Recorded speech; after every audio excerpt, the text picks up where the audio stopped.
नून लीगी रहनुमा बैरिस्टर अकील मलिक ने तहरीक इंसाफ की क़यादत की न्यूज़ कॉन्फ्रेंस मुज़हका खेज़ करार दे दिया। उन्होंने कहा कि पीटीआई मावराए आइन और कानून रिलीफ चाहती है। पीटीआई को आइन और कानून से हटकर कोई रिलीफ नहीं मिल सकता है। पीटीआई बगैर इजाज़त के एहतजाज करती है। दफ़ा 144 आवाम का तहफ़्फ़ुज़ यकीनी बनाने के लिए नाफिज की जाती है। पीटीआई एहतजाज के नाम पर इंतशार फैलाती है। किसी को शहरियों की जिंदगियाँ अजीरन बनाने की इजाज़त नहीं दी जा सकती है।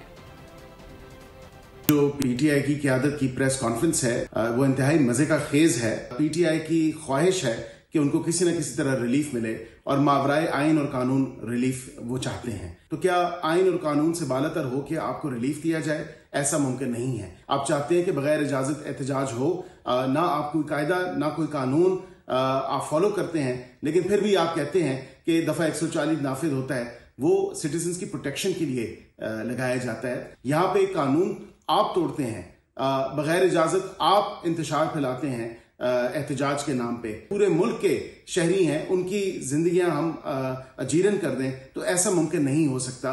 कानून तो फिर हरकत में आएगा and the law will take its course. Subscribe करें और बेल दबाएं ताकि कोई खबर रह न जाए।